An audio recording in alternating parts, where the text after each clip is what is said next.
Mi nombre es Isabel Delgado y el día de hoy les hablaré sobre el derecho laboral. Antes debemos tener en cuenta que el derecho laboral es el derecho protector de la clase trabajadora. Busca un equilibrio entre los factores de producción, el capital, garantizar el trabajo, las fuentes de empleo y la productividad, acciones que le brindan a un trabajador la oportunidad de vivir y ofrecerle a su familia una vida plena. Pues este se proclama ya que todas las personas son formalmente iguales y libres, por lo que pueden concurrir al mercado, comprar, vender cualquier bien. Como el mercado está regido por una ley natural de la oferta y la demanda, las condiciones de dicha adquisición son fijadas por esto. Las partes pueden estar en la operación, acordar restricciones, lo que convenga a sus intereses en virtud de la autonomía privada individual. El Estado debe garantizar que los sujetos puedan celebrar un contrato y luego lo cumplan según lo pactado, pero no debe intervenir en la determinación de los derechos y obligaciones establecidos en aquel. Si hubiera una ley que señalara un contenido de las relaciones jurídicas, esta tendría el carácter dispositivo, por lo que cualquier regulación diferente del contrato prevalecería en aquella.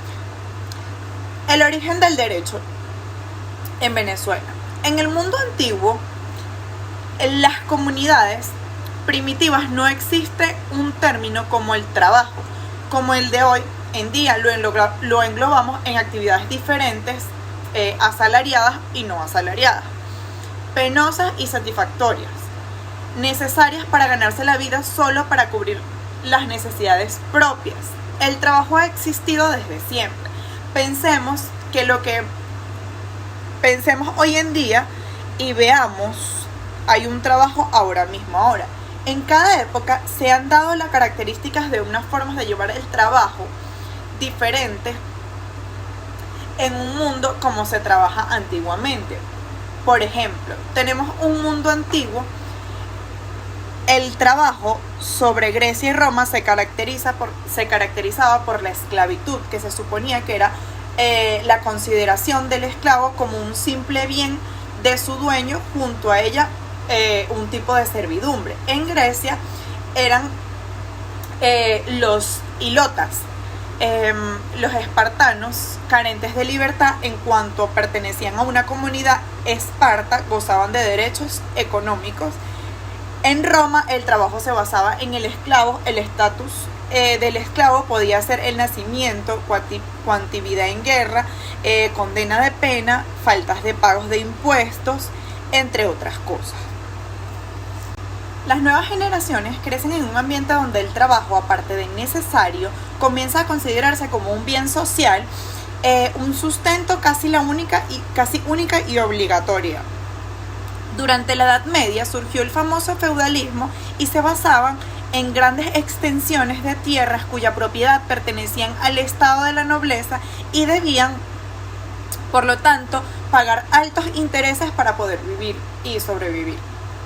Estos señores feudales, ya que la Iglesia Católica repartía las riquezas entre pedestales y las figuras artesanos y aprendices, de forma intermedia entre los que cobran y trabajan, aparecían tímidamente en las actividades artesanales.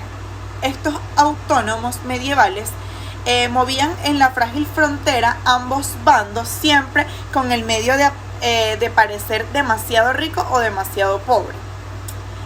En esta situación es de toda indispensable la formación de posibles sindicatos de algún tipo de derecho laboral.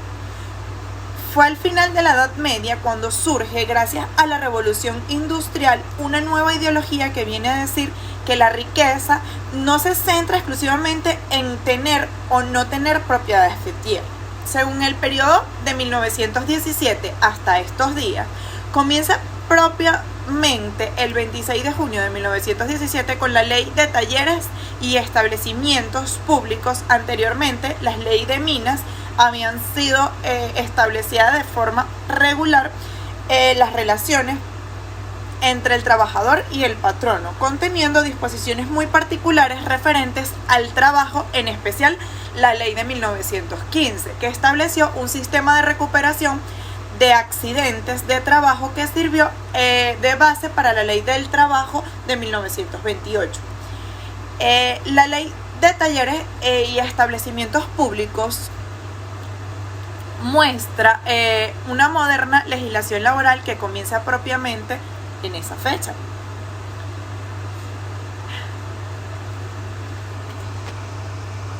La ley del trabajo de 1928 prescribía la jornada de trabajo de 9 horas. De hecho, pudo comprobarse que en 1936 que existían jornadas de trabajo de 12 a 16 horas, no por vía de excepción, sino como un sistema normal en las empresas de gran importancia. La jornada de 8 horas fijada por la ley de 1928 para trabajos en el interior de las minas fue introducida como una norma general en 1936. Importantes disposiciones de principios sobre higiene y seguridad industrial, días hábiles de trabajo, trabajo de mujeres, menores y riesgos profesionales formaban parte de la ley. Asimismo, las normas fundamentales sobre la propia legislación del trabajo, la reglamentación de salarios que debía pagarse en dinero diariamente, si no hubiera convenido los plazos más largos con la expresa prohibición en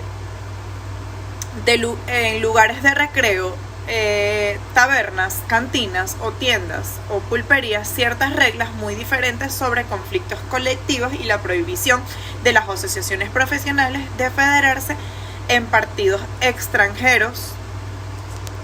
La Ley del Trabajo de 1936, su primera reforma introducida en las cámaras legislativas en sus sesiones de 1944, quedó sancionada en aquel mismo año, pero fue puesta en vigencia por el Ejecutivo en un año después. En mayo de 1945, sus principales aspectos fueron: 1.